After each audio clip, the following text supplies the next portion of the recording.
આ ફાડી અને એને સંશોધનને ઉરીલા કંચનમાં કરેલું. આ હાઈબ્રિડ ગાય હતી ને એનું ઉરીલા કંચન મેં એનું કરેલું ને પછી સંશોધન કરીને જર્સી ગાય આપેલી. તો પછી ત્યાંથી આવી અને આ બાજુ અહીંયા લાસકડી આવ્યા એટલે હજુ નવસારીના મફતલાલ શેટિયા કરીને હતા.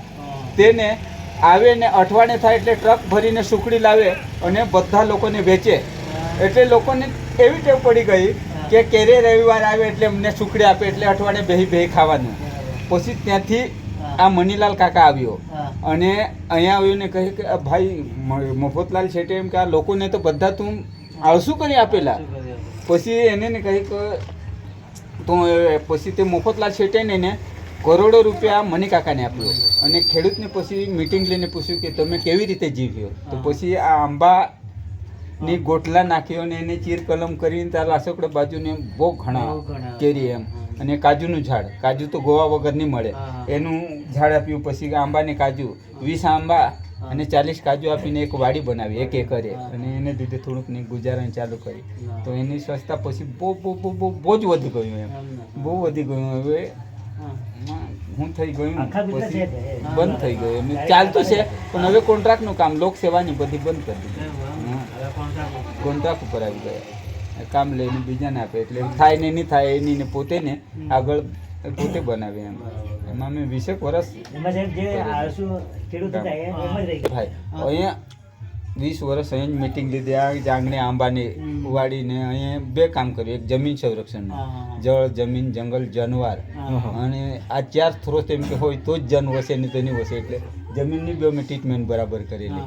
પછી ત્યાં આવી કોળગુભાઈ આજે અમે આવું ને કાલે ને આવું તો તું એવું કર્યું કે 300-400 છોડ રોપી દે એટલે આંબાના 300-401 છોડ મેં તો લગાવી દીધેલા. એટલે તમને એમ કે 100 રૂપિયા આવે તો 300 હોય તો 30,000 એમ 30,000 આવે અને 200 રૂપિયા મળે તો 60,000 ને એમ કરીને એમ કે તું તારી લાખની આવો કેમ કે થઈ જાય. તો થોડુંક ને 300-400 ને એમ અમે એમ બી લગાવેલી 401 છોડ આંબાના કાજુના લગાવી દીધેલા છે.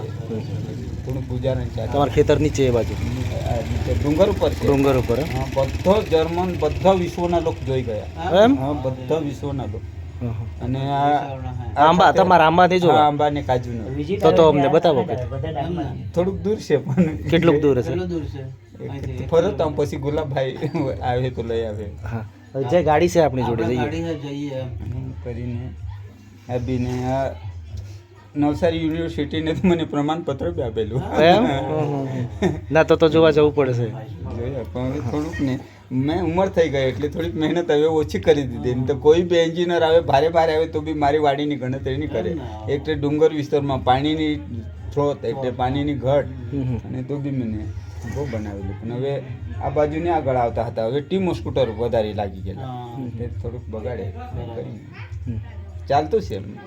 હા છોકરો એક સુરતમાં છે એટલે આવે ને પાકે એટલે પત્રકારવાળા એ પેપરવાળા જીપ બીબ આવે એમાં વેચવા કંઈ અમે ત્યાં જ લઈ જતા છીએ સુરત 2-3 વર્ષ એટલે ભાવ બી ઊંચા મળે. અહીંયા 500 રૂપિયા મળે તો ત્યાં 1,000-1,200 રૂપિયા મળે આ કેરીના કઈ બી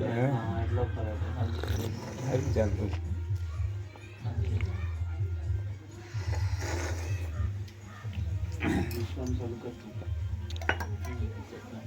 એની તો બીજું કશું જિંદગી નહીં મળે. અમારી જેમ ગણતરી એટલે અમે ને વધારે બોલતા નથી થાય એટલું કરવાનું ને હવે ને છોકરો મોટો થઈ ગયો. અમારે કઈ નહીં હું લાકડાનું પૈસા આગળ નહીં મળે ને એટલે કોલેજમાં 20,000 રૂપિયા ભરવા આવેલા એટલે મારેથી નહીં મળ્યા એટલે આ છોડી દીધા. પછી એને લગ્ન કરીને સુરતમાં 10 વર્ષ થયું. એ લાકડાના એક વેપારી હતા એ પૈસા ઉઘરાણી માં ને પૈસા લઈ જાય ને એમ તેમ કમ્પ્યુટર મૂકેલું હતું પણ કાયમ પૈસાનો વ્યવહાર કરવાનું સિટીમાં એટલે એને બંધ કરેલું. હવે દુકાન કરે છે અને એક મધમ તો 3 છોકરો છે. એક મધમ તો ખેતી કરે અને બીજા કંપનીમાં છે દમણ એટલે થોડું નહીં.